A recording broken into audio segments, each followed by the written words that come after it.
What's going on, my boxing fans? It's your boy Bull Kind of Boxing coming at you with another boxing video for the boxing heads and the boxing minds. Um, Make sure you smash that like button and subscribe to my channel for more hardcore boxing content.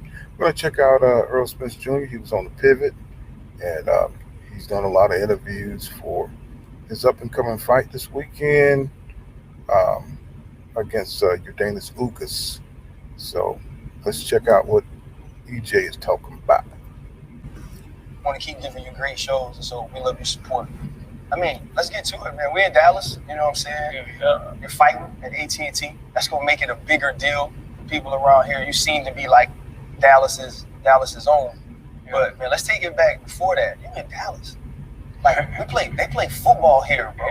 Cedar Hill, DeSoto, all these schools. Man, how you end up being a boxer? Football was my first love. I fell in love with the Cowboys. And then actually my dad got me into boxing. Probably like my ninth grade year. It was the summertime. Summertime you got a lot of idle time on your hands. You didn't want to be hanging out with my friends, doing a whole bunch of nothing. That's how you get in trouble. Hang with your friends, you bored, y'all just start doing stuff. So he was like, I'm gonna take you to a boxing gym. I was like, I already know how to box. A lot of my friends used to be outside, like in the front yard, in the gloves and stuff, hanging slap boxing, doing other different things. You gotta get ready for the other people that might come to the neighborhood or whatever. Right. So we slap box, and things like that. Then my dad seen me, he was like, you got a little something. And he was like, I'm gonna take you to the boxing gym just, so you had something to do. A couple of my friends went with me. So we went to a boxing gym, went to a couple. He seen one that he liked. We there for probably a couple weeks. A lot of my friends dropped out. They're like, it's super hot. They got to run in 3 miles. They got to train in the sun, hot, no AC, none of that. So a lot of my friends left, and I was like, I wanted to hang out with them. It's summertime. I'm like, man, I'm in the gym. I'm like, I want to go with them. I was like, I don't want to box no more.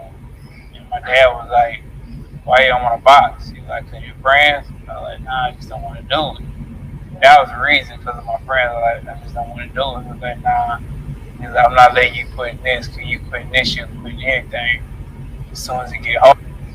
See, that's why it's good to have your dad with you, in your life. Because Errol Spence Jr., he had a father figure, there to guide him. And it's pretty cool, man. It's pretty dope, man. His dad seemed like they have a really good relationship, man. That's what's up.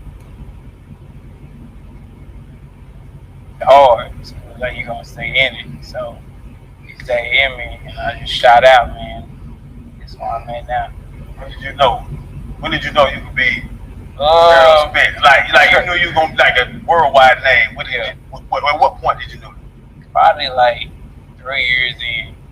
Like 2-3 years in, like I started like watching it on YouTube, just binge watching it.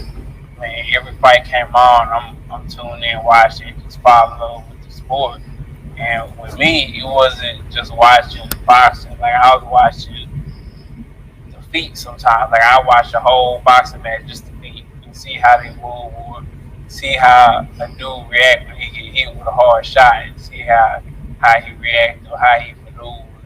He get caught with a shot, or see the different combinations like the legends like Ray Leonard and Tommy Hearns and how these dudes were going and things like that. And I was just following with the craft of it, just anything that I could research, I could look at.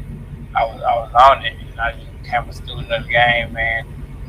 So he he watched Sugar Ray Leonard. He watched Tommy Hearns and all the greats, he was inspired by him, man. That's cool, like most of us that's watch boxing, I grew up watching them guys, and it's just kind of cool to see a little young fella like Errol Spence Jr., he was inspired by, all those great fighters, And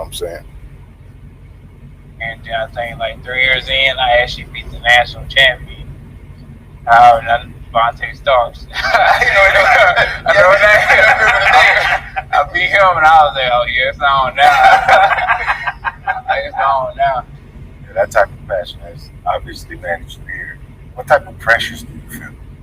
Man, it's a lot of pressure. It's pressure with, I say, friends, especially family, 'cause everybody wanting something, everybody needing some, just expectations of, everybody, especially coming out the Olympics, like, I am the best guy coming out of the Olympic team. Everybody saying that, the fastest one to win a world title and things like that. So it was just so much pressure to, to see what everybody was saying about me and, everything that.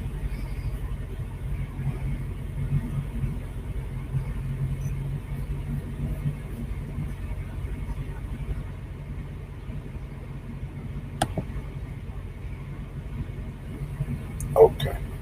Just making sure we're still recording.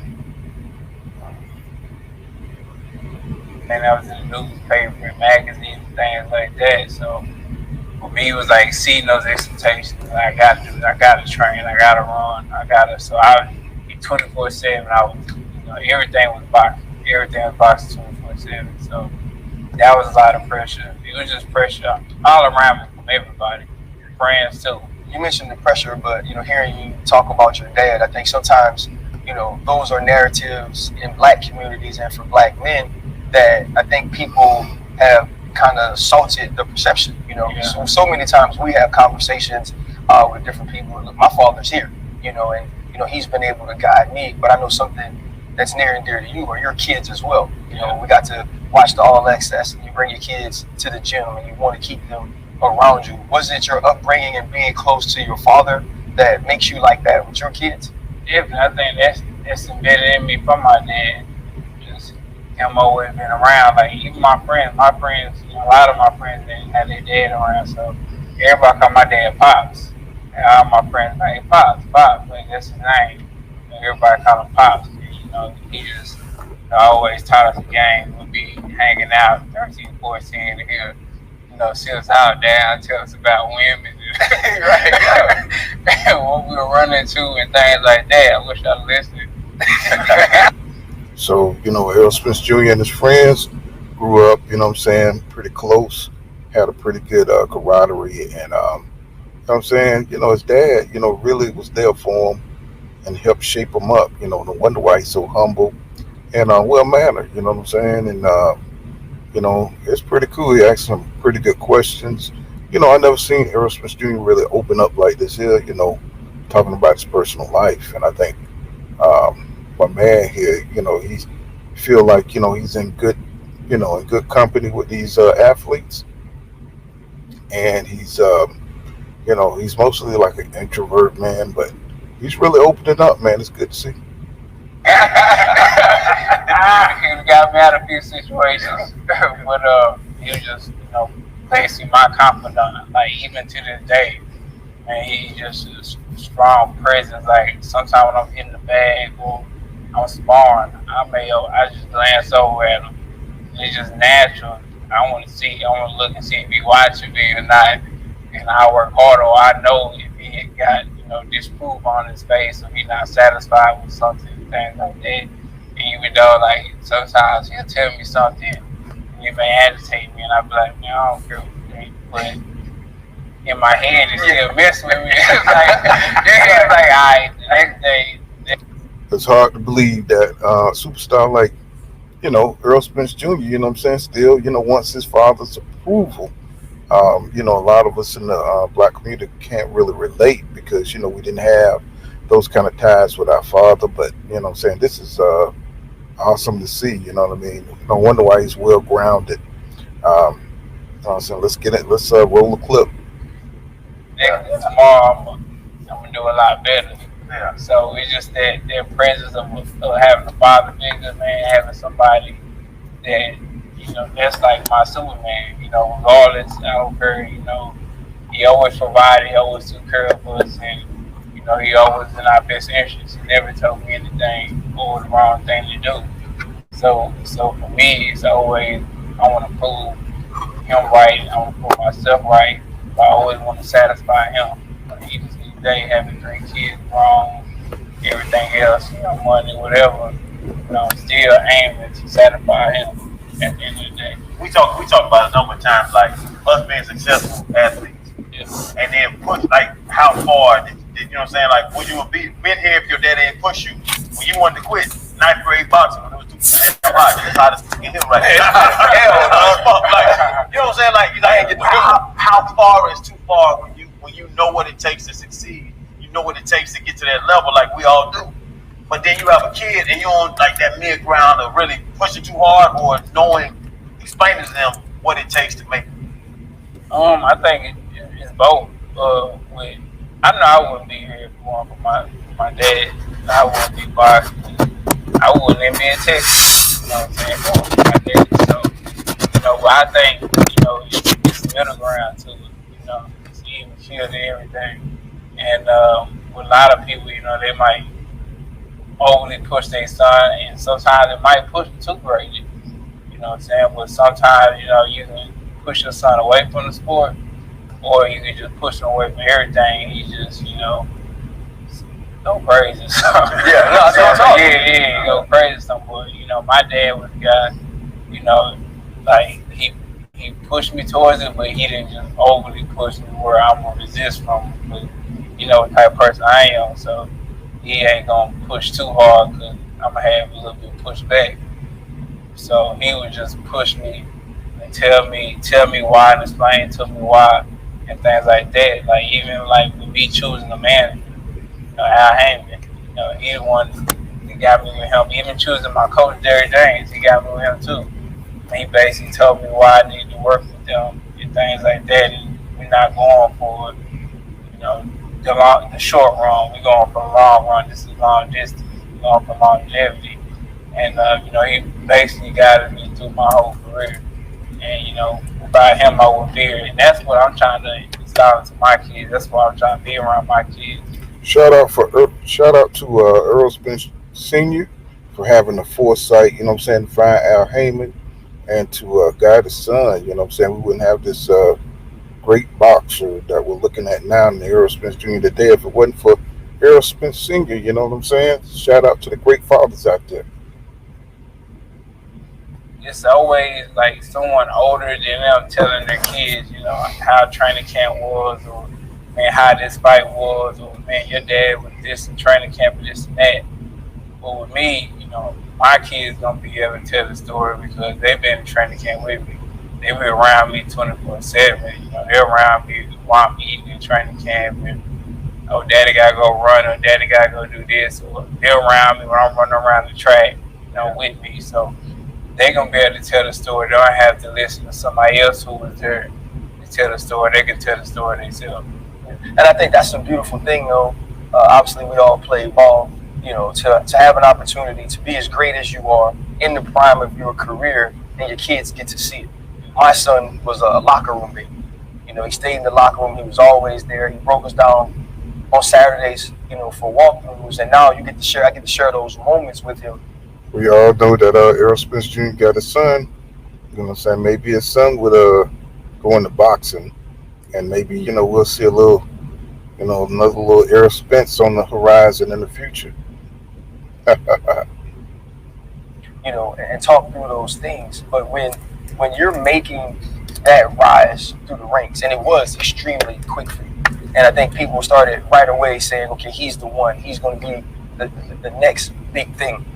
When you're knocking folks out, when you are showing that you're everything they believed you could be, was it hard, or how did you stay humble and continue to be humble? I stay humble. That's just my, my natural. It's just my, my natural personality. But, I feel like, everybody get head astray a little bit. It did get to a point where I was kind of wandering. I was wandering off, I was wandering off. You get to that age, making all this money, you think you know everything, people want to hang out with you. You know what I'm saying? You that guy, you know what I'm saying? Yeah. So, I did wander off a little bit, got led astray a little bit. Started hanging out with other people, and, I ain't gonna lie, me and Adrian, Braun, and everybody, we, kicking it. Talk about that time when Errol Spence Jr. was at the press conference, and Adrian Braun, and they were having fun, and You know what I'm saying? Looked like Errol Spence Jr. was drunk at the time, you know what I'm saying? And, just feeling good, just being young, you know what I'm saying? When you're young and rich, you know what I'm saying? You do, things, you look at things differently, you just had to grow from that. Adrian Bronner, he's in the hospital right now, and he's suffering from, you know, his ailments, and, look like Tank got his self together. So, Earl Smith Jr. just, learning life lessons. That's all. Tough hanging out, having fun, and this and that. But you gotta realize, what's going on. And I was like, man, like if I keep going this route, I'm losing. And for me, I always worked hard though. I might party, have fun, do this and that, but I'm always gonna work hard in the gym and just, give them all and go all out. And I think that's what separated me from a lot of people. Because I had the talent, but I had the skills too. And I had the discipline when it was time to get in the gym and work hard. But a lot of people don't realize that you gotta have discipline when you're not in training camp. That's the biggest factor. When you're not in training camp, have discipline because you want to be basically not in tip-top shape, but you want to be in subway shape when you get in the gym when it's time for training camp. For me, I wasn't in that type of shape. I probably get to like 180, 185, and I was fighting at 147.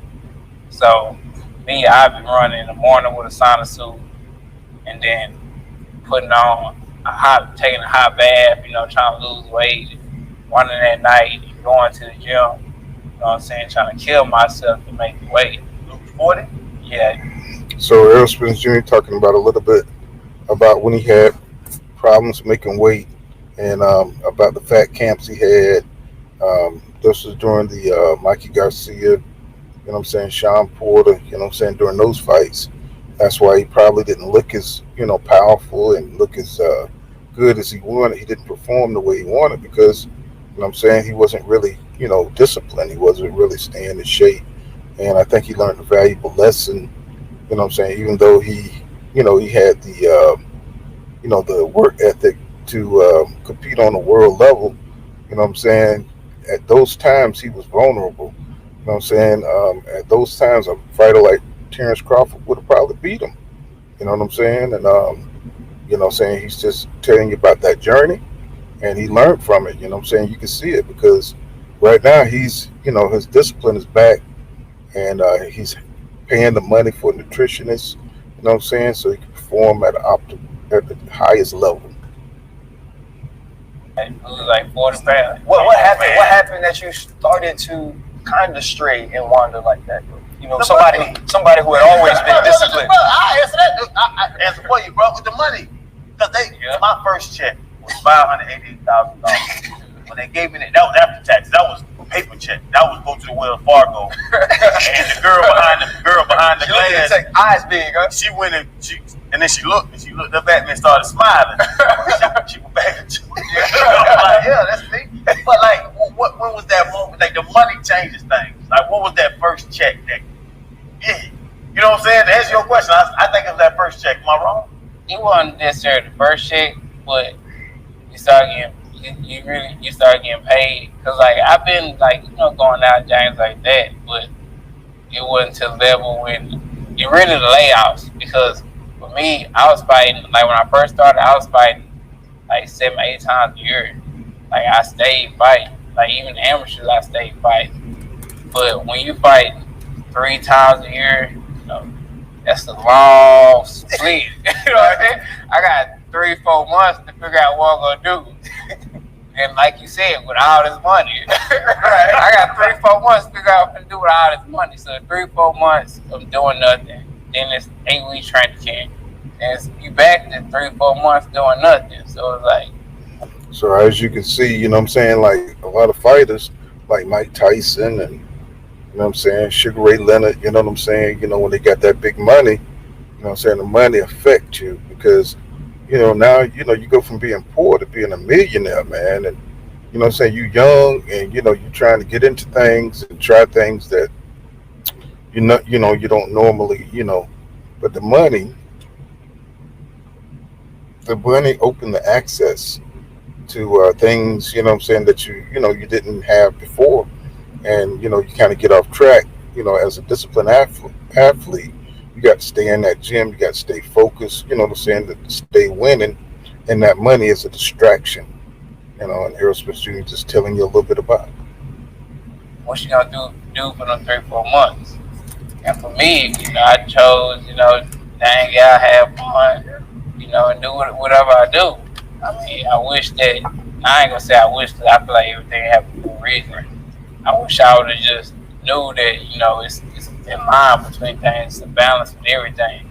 And I really didn't balance things out. I was just, going over the top, and then when it's training camp, I lock it all the way in.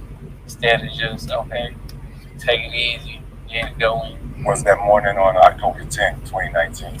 Was that the one moment that opened your eyes on everything? Yeah, because I don't remember anything. I don't remember anything probably 3 weeks. Like after the crash, then 3 weeks on, I don't remember nothing. I don't remember anything. Never mind. Like, everything's wiped out. So you're talking about the dramatic experience he had being thrown from his Ferrari, hitting the concrete. And, he suffered a lot of some memory loss. He said he don't even remember the crash, man. So, that had to be traumatic, you know what I'm saying? The brain protects you, you know what I'm saying, from the traumatic event. And, you know what I'm saying, it's just interesting to see it, somebody telling you in real time about the effects of something like that, an impact like that. And, it's good. I'm glad that Errol Spence Jr. made it, man, because we wouldn't be getting these great fights. Crashed and got flown 30 feet in the air and landed on solid concrete. So, for me, yeah, it was a wake-up call. Like, man, like, the most important thing, just get the game in perspective. It really made me sit down. It made me sit down and realize that, hey, man, like, all the outside distractions, things like that is not important. What's important is, family and people that's close to you and things like that. And when it's over, that's all you got. You ain't gonna have any. You can kind of say that. You can kind of say that the car crash made Errol Spence Jr. a better fighter. You know what I'm saying? It made him focus and made him more disciplined. And you know what I'm saying? It's like he said, everything happens for a reason. You know what I'm saying? He probably, would have probably ended up losing or something. If he wouldn't have had this kind of experience. Sometimes, you need to go through some trials and tribulations, to make you reach new heights. And I just think this was the event for Errol Spence Jr. to change his life over and concentrate on his gift in boxing. Nothing. So, it made me put a lot of things in perspective and realize that, I'm out here playing with basically borrowed time. So, At any point, do you think it was over? a little bit I did. I mean, because I was like 190. And then I came to the gym like probably a month and a half after my accident. And I hit the pads and my shoulders were hurting. Tendons, hip, back, everything was hurting. And, I had to go to the Cleveland Clinic to get checked out, to make sure everything was good and things like that. But, everything was hurting. I was like, man, I don't know if I can keep doing this. But, they assured me that, I could if I wanted to. It's just all about, basically my willpower, my mind. And I'll start watching a lot of Eric Thomas and things like that. And just, getting pumped up about that and let that influence me, get in my mind and listening to rap music, things like that. I was saying Eric Thomas and Les Brown and, and just getting all them affirmations and things in my mind and it was just pushing me to strive and keep going. In this sport, I know in boxing, you have to be extremely resilient. You got to be able to take a hit, knock down, get back up, keep it coming. So with that accident, do you feel like you can accomplish anything in this sport now, considering, God spared you, your life's a blessing? Oh, yeah, definitely. I feel like, really made me feel like nobody can stop me. Because I feel like if I can be driving, how fast they said I was driving, and I land on solid concrete, getting thrown in the air, I feel like, who can hurt me? Right there, you heard Errol Spence Jr., the Terminator was born. You know what I'm saying? If the concrete can't hurt me, then no man can hurt me.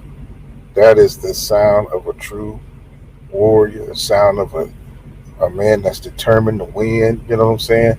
Now he got it in his mind that he's like the juggernaut.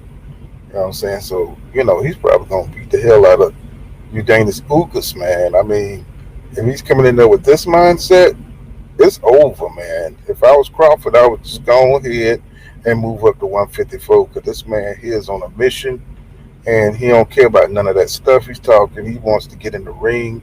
He wants to fight. And Terrence Crawford, hopefully he'll make it to the fight and make that happen because it'll be electrifying. And, it's good to hear Errol Spence Jr., you know what I'm saying, is in good spirits, has a singular focus on his career. And, man, he sounds like the Terminator up in here, man. I mean, it's over for the rest of y'all. I feel like who can hurt me in concrete, couldn't break anything in my body. So I feel like a man definitely can't break. So it just made me feel unstoppable, especially going through what I went through, during the whole process, getting back to it. And then, coming straight out the gate and fighting a guy like Danny Garcia, who's the ex-world champion, in multiple weight classes and things like that. I was like, man, nothing to do with some beef. What happened that night? Like you hit on it, you say you don't remember afterwards, the 3 months was. What leads up to it? What leads up? You know what I'm saying? Like that pivotal moment in your life. Like what happened that night? You was chilling with the boys, you jumped in Ferrari, you hit it like. I actually live in Field City. It's like a famous gas station with tacos. And I seen on a security camera like I'm eating tacos or whatever, sitting on my car chilling. And then I get in the car, my partner get in the car with me. And I'm like, where you going? He's like, hey, I'm going home. He want me to take him home. I'm like, nah. Come on, bro. Yeah, you grab your car. Yeah. So he get out the car. Thank God he get out the car. He get out the car. And they said I just made that turn. My high rise is probably like 10 minutes away. And they said I just made that turn. And they don't know what happened. They see my partner seen a whole bunch of smoke. And they were driving on the same lane as me, so I thank God that they seen the smoke and stopped because they would have ran me over and then they kept driving. So they was like, I seen the smoke and they just seen me just laying out. You watched it on. And that's nothing but divine intervention, man. He could have got ran over, not only have a car accident, but he could have got ran over by the people behind him. So God was looking out for Errol Spence Jr. and you know what I'm saying? I mean, that's just a wild night he had, man. You're on surveillance thing. You say you were just chilling. Yeah, I was just chilling eating tacos. How long did it take you to actually watch the accident itself?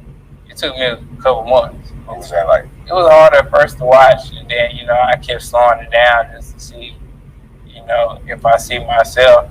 You probably don't eat no tacos no more. Being ejected. Yeah, being ejected or in the smoke and anything like that. It was hard watching it first. It took me a while to watch it. I didn't want to watch it at first, and then I finally I was like, I'm gonna watch it. Just watch it. So now you have this sort of feeling of invincibility. No man can hurt you. You beat Danny Garcia, one of the best in the world. Watched on All Access. You said you did that because you wanted to show people that you was the same fighter you were before the accident. Then you probably get the opportunity of a lifetime. You're going to get to fight Manny Pacquiao. Yeah, before the Danny Garcia fight, Errol Spence Jr., a lot of chatter, everybody was saying that Errol Spence Jr. wasn't the same dude, you know what I'm saying? They were saying that the accident had messed him up, that, he was so broken, he was so, he could never come back and fight on a world-class level, and everybody thought Danny Garcia was going to knock Errol Spence Jr. out. But that didn't happen, He worked himself back into, world-class fighting condition. And he went in there and he washed Danny Garcia. It was competitive now. But you could tell that EJ, he said he was like maybe, 80, 70% or something like that. And, he just proved his doubters wrong. And, it's good to see that, he got that kind of determination and motivation. That's what you need in a world champion. And you have a detached retina. And from what I've read, though, were you actually considering fighting with the detached retina? I was considering. I was trying to fight with the detached retina. Why? Why would you do that? He got swag. He said, "Me one eye is better than him with two eyes." Now that can't be worth it. It was heat of the moment. I've been training probably for like 10 weeks for that fight, and it's the week of the fight, and you telling me I can't fight. I'm like, man, I done lost all this weight on training. I'm working hard. I'm 100% focused. You know, I got a dietitian now. I never had a dietitian in my life. You know, and now you saying that I can't fight because of detached retina. I was like, what if, you know, I signed off whatever you need to sign off on, you know, make sure you're in the clear 100%, and you just let me fight this one time. Just one time. That's Just one time, just let me fight, even though it'll probably be the last time. So this kind of shows you, you know, what kind of dude Errol Spence Jr. is, man. He was willing to lose an eye to fight Pacquiao. Now, how many fighters out there is willing to lose an eye? You know what I'm saying? To go out there and get this opportunity to fight Manny Pacquiao. That shows you, you know what I'm saying, what kind of heart Errol Spence Jr. got, man. You know, he's tried to fight. He tried to get by the doctor, you know what I'm saying, the specialist, to sign off on papers, you know what I'm saying, to, you know, go in there and fight. That's crazy, bro. You know what I'm saying? You got to be a little psychotic, you know what I'm saying? But, you know what I'm saying, that just goes to show you he's made of that real stuff, you know what I'm saying, that real champion, that real competitive spirit. And, I mean, it's good to see, you know, now you know what kind of dude Errol Spence Jr. is. Like, you just let me fight this one time, man, and, you know, I go get the surgery. He was like, man, I'm tell you, I can't do this. And if you do take this fight, it's more than likely you're going to come out and fight with one eye. And, you know, at that time I wanted it, but, you know, now I look back at it and I'm like, nah, like, you know, that wasn't it. That wasn't the right thing to do. At that time, was it coming from the accident and continuing to want to prove that you were the same fighter, or was it a thing that you like, man, this Manny Pacquiao, it's a huge fight. It could be worth my eye to get into this fight? It was just heat of the moment. Right. It was just heat of the moment. You know, basically fight week. Can you imagine, man, training for 10 weeks for a fight? You know what I'm saying? And, you know, all the discipline, the losing weight, you know what I'm saying? The training, the everything, you know what I'm saying? Hitting the bag, sparring, you know what I'm saying? You mess your eye up in sparring, and at the last moment, you know what I'm saying, you find out that, you know, you can't fight that fight. So, you know, it's understandable, man, that, you know, Errol Spence Jr. is going to try to do everything he can, you know what I'm saying, to get that big mega fight, because that fight would have made him an even bigger star than he is now. And, you know, I was ready to go. I really didn't care. That thought of it. Like, do y'all think about that? Because playing ball, like, they always tell, anytime you play ball, you go out there, you can break the last play. That's what they say. Every play could be your last play. Yeah. But boxing, like, every time one of these big motherfuckers hit you, like, you don't know what's going to happen. Do you think about that? Do boxers think about that? Nah. I feel like most boxers shouldn't think like that. Or, you know, I feel like the top boxers don't think like that. They don't think he catch me, he gonna knock me out, or he gonna put me to sleep. No, that's like saying, you know, man, if he hit me, he gonna break my neck, or something like that. So, you know, for me, it was never about that. It was just about, you know, going out there, prove I'm the best fighter in the world, or prove I can beat that person. But I never thought of boxing. You heard that? He said, prove that I am the best fighter in the world. That is what's missing from a lot of fighters today. You know what I'm saying? They're not trying to prove they're the best fighter in the world. They only want to make money. You know what I'm saying? This is why Errol Spence Jr. is so special. That's why he's a favorite for the old heads, because, you know, the old fighters used to try to prove themselves to be the best, and that's what's missing. Gonna knock me out. that thought though, like, anybody that walks up on me in the world, I can take their ass. Yeah, like, for sure. You gotta feel that way to box.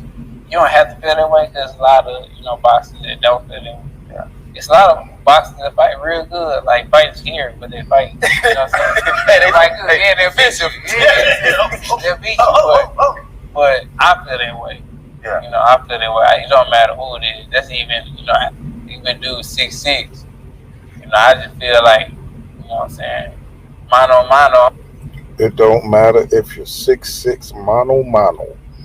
He said he will fight you. You know what I'm saying? He fears no fighter.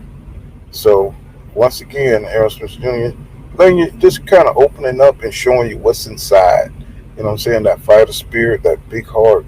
You know what I'm saying? And man, I don't understand how he got so many haters out there. I mean, he is the quintessential fighter. You know what I'm saying? He's what all fighters should be, really. You know what I'm saying? And I don't know what's happening to this boxing era, but you know, Errol Spence Jr. is definitely a throwback. No, I'm Superman. Hey, that's what we were talking about though, because you said every time you fight a big person, like one of these big boxers, they can hit you. Yeah. This dude ain't big. No. And so, you know, I'm talking like, you know, we out in the club, you know, you having a good time. This Errol Spence, his off season was probably like 175 in there. You know what I mean? He stepped on my shoe. I might feel some type of way. Yeah, and you know, like he said, he woke up a little bit like a few days later. I'll probably wake up a few days later. You know what I'm saying? If I buck on it. You know what I'm saying? You know, now I know if somebody his side step on the J's, oh nah, dog, it's good, man. I'm a big homie. You want to eat a drink? You good, big homie? Yeah, you good, big homie. By the time you step in the ring, April 16th against Ugas, it will be 918 days since your last fight. How do you stay ready? How do you stay prepared? A lot of tape. What's involved in the process? For me, it's staying in the gym. Yeah, it's been 9 to 18 days, but since I got cleared from my eye surgery, I was in the gym working. Like, even when I did have my eye surgery, and I couldn't do nothing, because I didn't know a lot of things that you do involve your eye. Like, when you lift weights, push up, anything, you know, that's strain on your eye. So I had a bubble in my eye, so I couldn't do nothing. All I could do was walk. So basically, I just kept walking. I walked, like, some days I walk 8-10 miles. You know what I'm saying? Just making sure that I stay on it, because I was like, you know, this is the once in a life opportunity for me. I got another chance. So, you know what I'm saying? I'm giving my all this time. So I'll just stay walking, and I've been training every day, you know, with my coach, and just, you know, focus on the task at hand. It even got to the point now where, you know, it got to the point where I wasn't even watching boxing at all, like on YouTube, none of that. Like, it got to the point where I wasn't watching none of the fighters I used to watch, none of that. Like, now, I'm all the time I'm watching, you know, Terry. You know.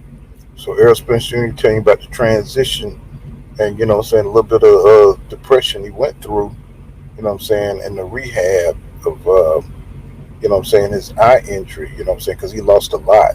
He lost that fight to Manny Pacquiao, to Eugenio Ugas, who went on to beat Manny Pacquiao. So, you know what I'm saying, that was a big missed opportunity. I'm pretty sure he was down about that. I'm pretty sure he was down about, you know what I'm saying, his condition. You know what I'm saying, he couldn't train. You know what I'm saying, everything was a strain on his eye. So, you know, he had to keep his spirits up. And good thing, you know, he just had the family and he had the inner strength, you know what I'm saying, to overcome it. You know, it's from Ray Leonard or Floyd or, you know, Chad Dawson, something like that. You know, I'm watching it now. So it got back to the point where, you know, I'm back studying boxing. I'm back, you know, making it, implemented 24/7 into my, you know, regimen instead of sometimes or nah, I'm not going to do it at all. So, you know, I feel like that's one of the main factors that it's embedded in me now all the way. So when it comes, it's not going to be any ring rust or anything like that, because I've been in the gym and I've been working. Who set the schedule? Derek? Nah, basically, I set the schedule up just how I feel. So Errol Spence Jr. is locked in. It's all about the boxing now. And, of course, like we said, you know, he hired a nutritionist. And, you know, he's leaving no stone unturned. You know what I'm saying? He wants to, you know what I'm saying, be at his peak level. And that's why I believe, you know, Eugenio Ugas is in a lot of trouble, bro. You know what I'm saying? Because this Errol Spence Jr., you know, everybody's, you know, all his opponents are used to seeing his fights against Mikey Garcia, you know what I'm saying, Sean Porter, and Danny Garcia. I think this is going to be Errol Spence Jr.'s best performance. I think it's going to be his signature performance. And I think he's going to knock out Udanis Ugas probably in maybe the 5th round. We train at 12, and I don't feel like training at 12 when you're going to train at 2. We're going to train at 3. You know, I feel like you should work off your body and how you feel. Like, I'm not going to just overly push myself. Like, if I want to run in the morning, I run in the morning. If I don't want to run in the morning, I'll run at night. You know, so I go to, you know, how my body feels. So you mentioned, you know, watching all of these great boxers, and one of those boxers was Floyd.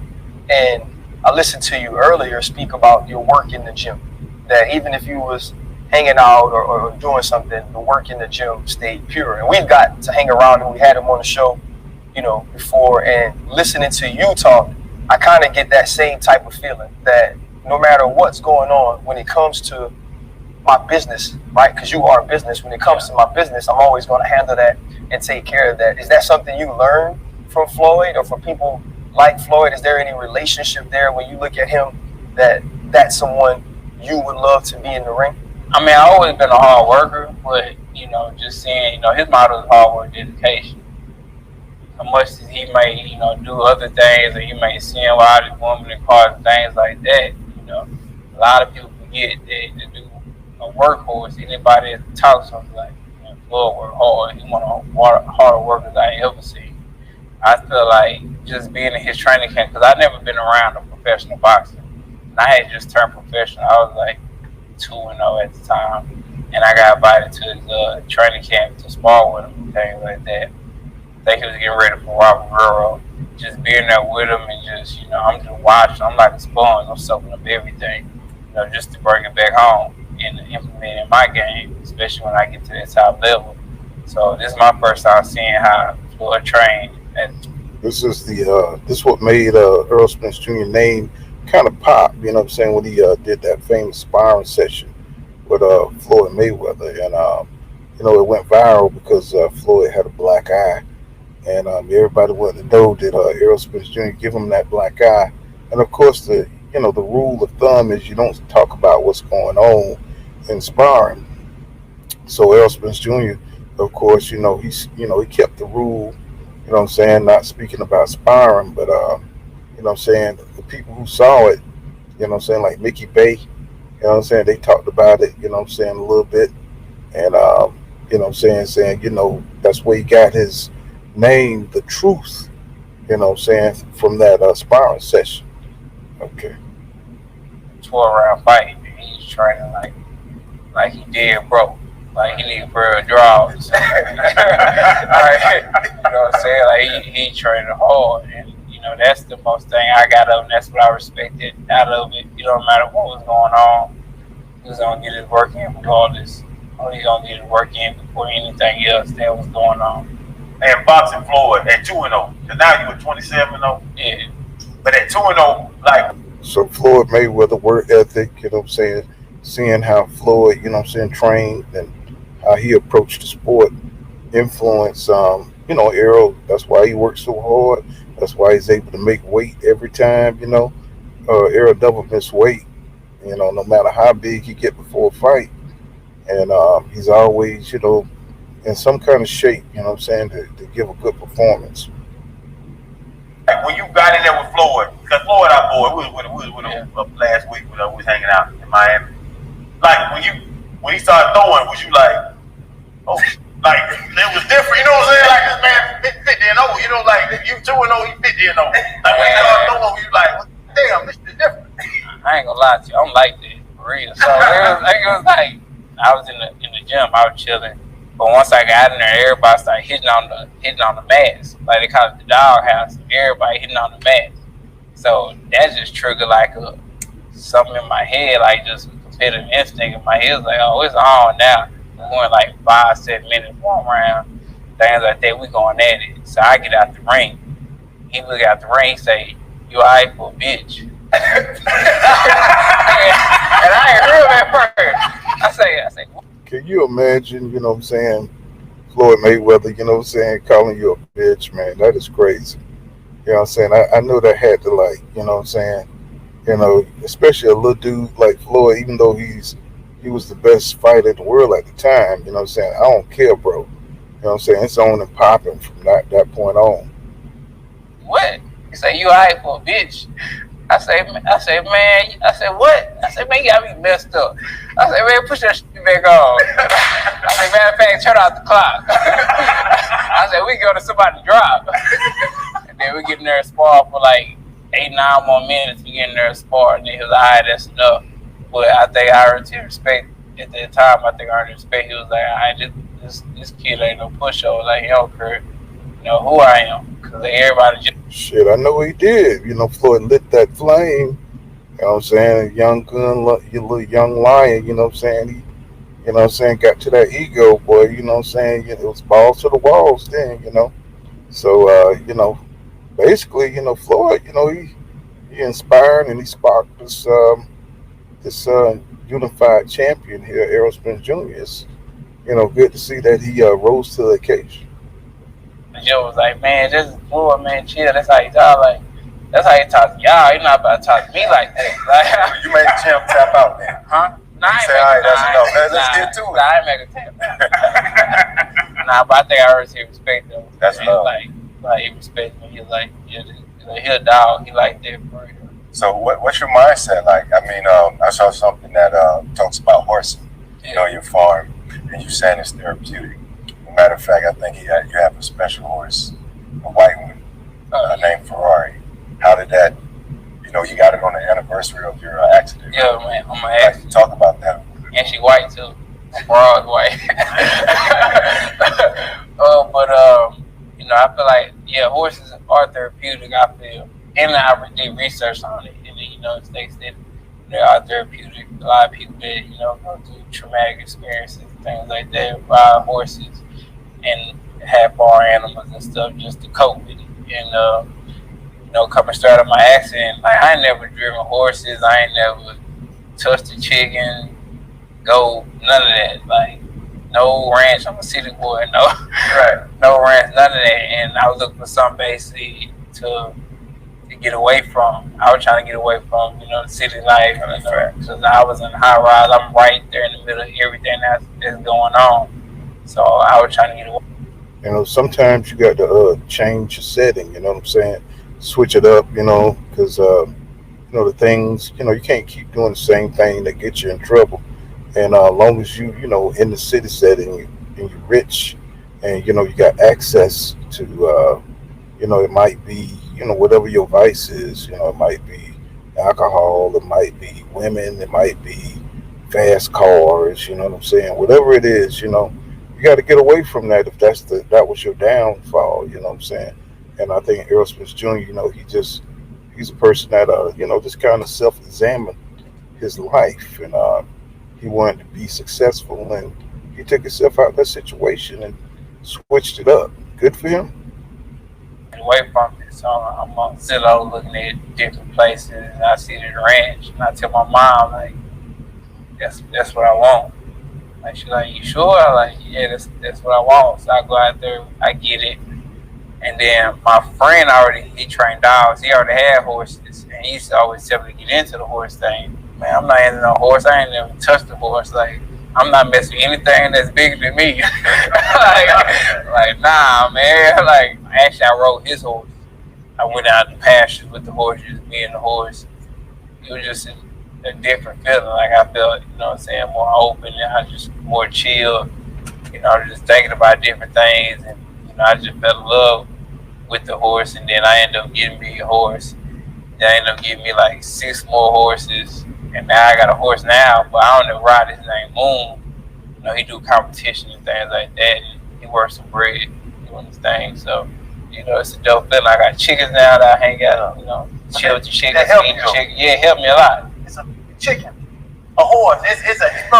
You have an old McDonald. You old McDonald. You know what I'm saying? Like, how did that help you? Like, man, I can't even explain it. Just mentally, I guess taking care of something and just, I really don't know, man. Yeah, I just can't explain it. That's dope right there, man. You know what I'm saying? That's dope. He found something, whatever it is that, that can help you get over something dramatic or traumatic, you know what I'm saying?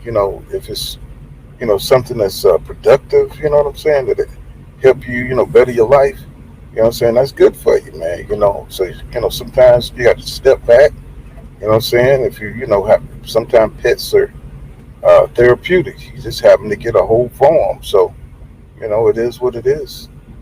If to wake up and give a chicken some goddamn corn. I'm not even gonna say the chicken. It's the horse really, but I mean it's just out there taking care of the chickens and taking care of the goats, and basically it gives me something to do with my time. Yeah. My kids gotta go to school, things like that, so I can't hang out with the kids 24/7. But having the horses, having things, the other things to take care of, and having to buy hay and doing this, and fixing stuff in the barn and running away the wild coyotes, and the cows, and your horse just had a baby and things like that. It gives me a lot of different things to do with my time instead of wake up in the morning. I got 4 or 5 months of doing nothing. What I'm gonna do today? But you could have named the white one Ghost. You could have named it anything, but you named it Ferrari. It's a constant reminder. Yeah. Like, what was the thought into that? I'm always gonna be reminded of the crash, and I want to be reminded of the crash because I feel like it definitely was a lesson. It definitely a lesson, what I'm saying, for my kids and things like that. And it molded me into the man I am today. It made me more, sometimes it made me more chill. And I've been chill, but it made me more, be with my family more and just realize that, a lot of things that I thought was important or anybody didn't think was important, but I was still, indulging in those things are not important as, having the core strength and being with my family and boxing and things like that. I gotta ask, man, because even being with Floyd, we talked about it with Floyd too, talking about sex before a fight. Yeah. Like how long? And these boys talking about something in that we talking to somebody, and they were talking about the whole week of the game. A week before the game, they wouldn't have no sex.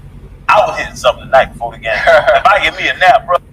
Yeah, that's one thing about it's good to see he learned his lesson. You know what I'm saying? And you know what I'm saying, just made his life better. But this next segment is about boxers and sex before big events. You need all your energy, and I think it was Jake LaMotta.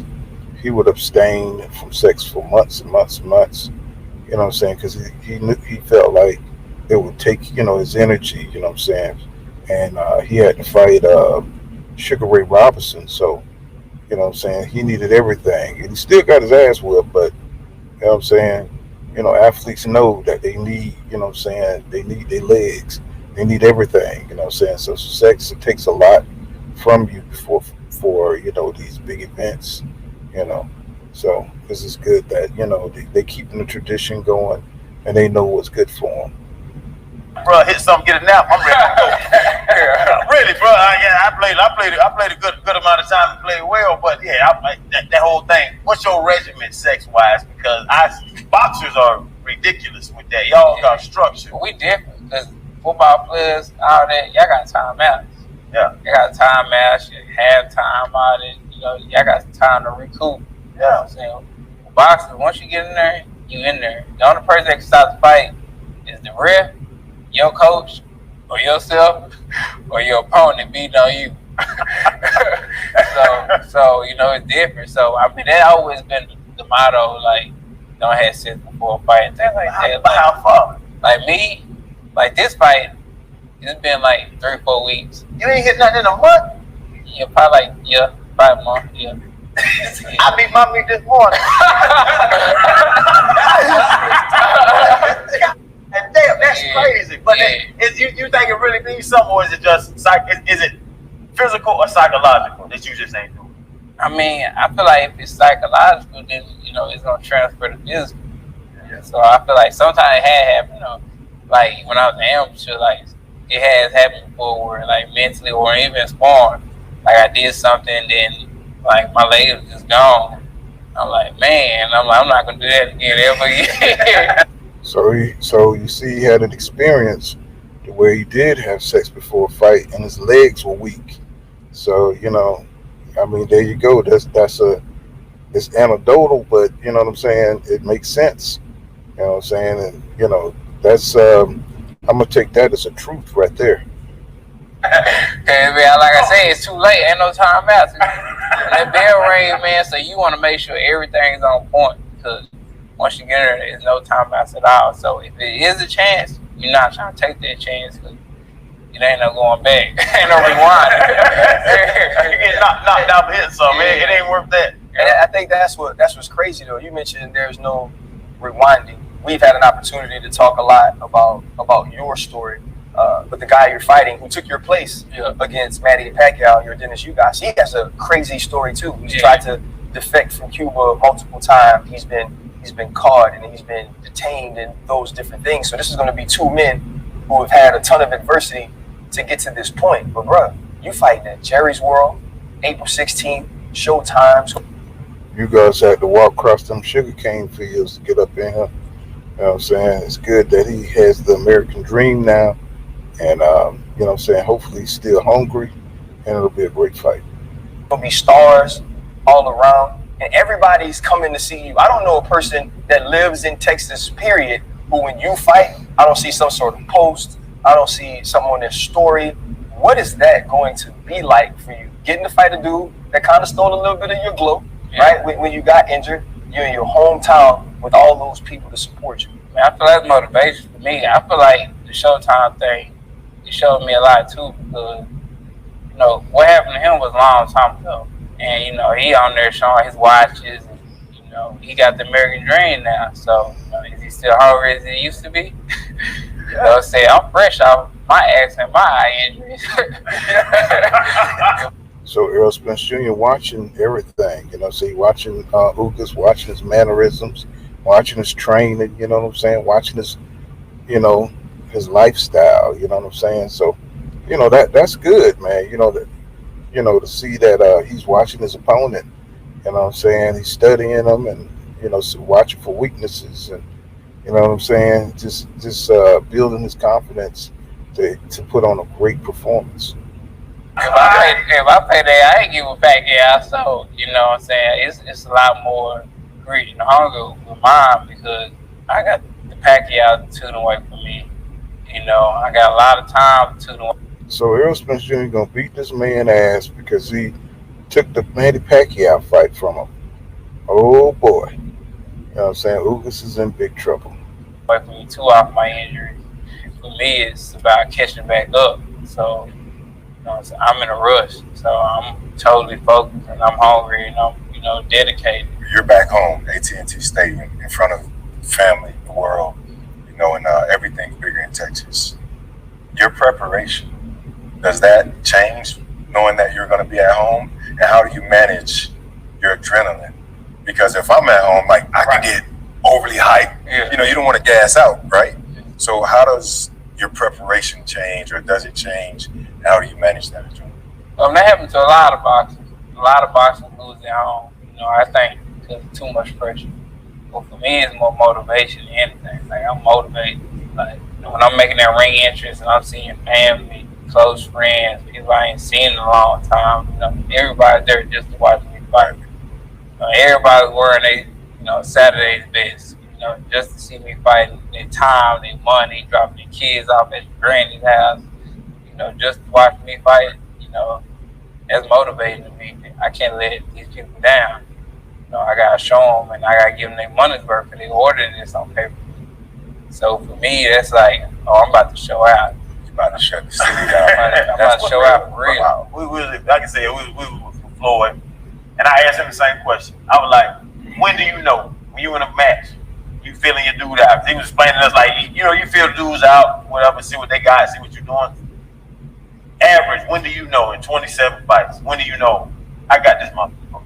When I hit him and he do something funny. What's so funny? Like, just, I don't know, certain boxers, I can really see like certain body gesture or a certain uncomfortable movement when I touch you and you look a little uncomfortable. Like, so Errol Spence Jr. knows what to look for when going for the kill. When you know what I'm saying, he hits you with that right shot. You know what I'm saying, he looking to see if you're gonna move a little funny. You know what I'm saying, that's when he's gonna come in with the, you know what I'm saying, the body shots and, you know what I'm saying, get you up out of there. or if you hit me and you know, like, I'm like, oh, I got him, or oh, he ain't even hitting like that, he in trouble. Like, I'm gonna let something go. You know what I'm saying? So at that point, I know I got him. And either he touched me, and or if he throws something, I see it, or he looking, or his body gesture, and he all startled and kind of shook a little bit. I'm like, oh yeah, he in trouble now. Wait till I catch you. Did that take a round, 3 rounds? Like, when is at what point in the fight is it? Like, do you know? Because it's crazy. Like, I'm a street fighter because I'm gonna jump in there with them. I'm gonna jump in there with them here in a second. Yeah. But in a street fight, you just throwing. The police coming soon. Like, you got about a minute. Yeah. But what point in professionally fighting another man do you see it? Round 1, round 2, round 3, round 4. Like, when do you know I'm better than him? I see it first round. First round, though. Either first round. Wow, the first round. Now, Errol Spence Jr got a high ring IQ. Now, for him to be able to feel you out in the first round, you know what I'm saying? That's pretty impressive. You know what I'm saying? I don't know if he's just saying that for the podcast or whatever, but I mean, think about that. You know what I'm saying? If he can figure you out in the first round, that's pretty damn scary. I like, oh, this is gonna be easy night, or like, man, this is gonna be long. Like, you be like, oh yeah, I'm gonna have to work for this one. Like, he gonna work. Like, you know, like, you touch him and he'll throw about 3 back. You're like, it's gonna be a long night for me, man. Them been trained like me. Better buckle up. It's gonna be a night. So when you guys go in, I'm sure you, Derek, it's your camp. You have your game plan, right? Yeah. How disciplined do you have to be to you see something like this is different, right? How disciplined do you have to be to take that chance and go off script? I tell Derek, I be like, I see something by, or he'll ask me, what I see or things like that, or me and Derek already know, like, we've been training for a long time, so he already know how I'm feeling. If I see something or if I'm going on script and things like that, so he wouldn't just be like, are you doing the wrong thing, or you doing this, doing that? He'll let me go off street because I'm smart enough to make adjustments and make different changes in our game plan. You gotta be like a Ferrari or Lambo. You gotta have different gears. You can't have the same thing over and over. You have the same thing over and over. He might get acclimated to your style and then switch it up on you. So you gotta have different game plans. Just you don't know how he's gonna come. I got 2 questions to wrap it. And that's what an awesome interview, man. You know what I'm saying? Letting you know about the adjustment game in the ring. And that's true, you know what I'm saying? Because, with a fighter like, Terrence Crawford, he's going to have to fight. Terrence can make adjustments, you know what I'm saying? And you're going to have to make the adjustments to his adjustments. And you got to have that critical thinking in the ring. Boxing is not a dumb man's sport. You know what I'm saying? You got to have them skills, and you got to have, a high boxing IQ. And that's where that comes in, at making those adjustments, When we look back at the legacy or the life of Errol Spence, there's going to be one chapter written about everything that happened before October 10th, 2019. That was undefeated, that was a great fighter, could be considered pound for pound best in the world. When we look at the second chapter, which is everything that happens after, where does that take us? Yeah, I never thought about that. But I feel like, it take people saying, man, no matter what happened, throughout his situation, all his trials and errors, things that happened in his life, he always stayed focused, he always stayed close to his family, even though it got hard. It drew him closer to his kids and his loved ones more than anything. And he always been focused, never been deterred or anything like that. And he always stayed strong, and he always battled adversity. And even if I don't win against adversity every time, I tried and I gave it my all. So for me, I feel like people gonna still say I'm one of the best fighters in the world, and they gonna say I'm a great. First, it's all about money. I didn't understand that until a few years ago. It's all about money, and then it's all about legacy at the end of the day. Do you look at it like that? Do you look at? So, Errol Spence Jr., it's all about the legacy for him, you know what I'm saying? the money is important, but not more important than the legacy itself. He wants to go down as a great, and you know what I'm saying, that's why for real boxing fans, you know what I'm saying, to hear people hate on a pure fighter, it's the pure fight on the inside of a Errol Spence Jr. that makes the real boxing fans really, support him, because you hear, he's all about family. You know what I'm saying? He's all about, the history of the sport. He knows the history of the sport, and he knows how people are looking at him. So when you see all these detractors, you know what I'm saying, you just have a lot of, you know what I'm saying, people from the outside or casual fans, you know what I'm saying, that don't really understand the sport. You know what I'm saying? Why is it so important, you know what I'm saying, to have this kind of fighter, you know what I'm saying, in boxing. You know what I'm saying, to keep it pure and to keep it, keeping boxing legacy alive. Is your life as pre-accident, post-accident? A lot of people. A little bit. I feel like my mind frame and things I was doing and things like that, and it changed a lot because I feel like I was going a little bit off script and I was, getting deterred and, you know what I'm saying, making that, wrong turn. And I feel like the crash was a blessing. Like, it's all about looking things in perspective. A lot of people don't look things in perspective. It's not just because it's bad, it might be a little bit good in there. And I feel like the crash really, helped save my career and my life, because you put me back on the right track. Like, bump my head, hey, get back on the right track, man. You swing a little bit and get me back on the horse. So it got me more, closer to my family, and it was a time where I wasn't talking to my sisters like that, and I wasn't talking family like that at all. And now they coming over for dinner sometimes, and they come over the house, I come over to their house and things like that. So it kind of drew me back closer. Wow, that's real interesting. So the crash, got him closer to his sisters, got him closer, just it strengthened the bond with his family, and that is maybe this was some kind of divine intervention. You know what I'm saying, to get him back. You know what I'm saying, with his family, get him back spiritually. You know what I'm saying, mentally, and you know what I'm saying, if you don't use what God gives you, so sometimes He'll take it from you. And He gave Errol Spence Jr. a second chance. He strengthened the bonds with his family, and that's what's up. It's my core. Well, that's the final question. What about Bud? We ever gonna see it? Oh, definitely. I feel like I've been telling people, I'm getting a third belt. Oh guys, this is a third belt. It's only one more belt to get. so I mean, the proof is in the pudding. It's only one more belt to get, and we know what belt that is. The WBO World Champion Terrence Crawford, and here go Errol Spence Jr. hinting at that right now. Every belt I got, I done took from somebody. So this is my third belt I'm gonna go get. So it's only one more. Yeah, it's only one more, and I'm not moving up till I get that for me. Well, y'all heard it here. He's not moving up until he get Terrence Crawford belt. First, man. Kevin, April 16th on Showtime pay-per-view on a great fight, a great one-sided fight performance.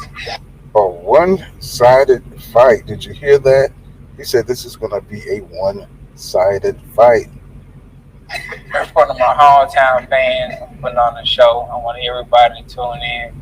This is the lead up to the biggest fight in the world that y'all really want to see. There's one more belt to get after this one. Yeah. Man, we appreciate you, my dog. Appreciate you. That is the one people want to see.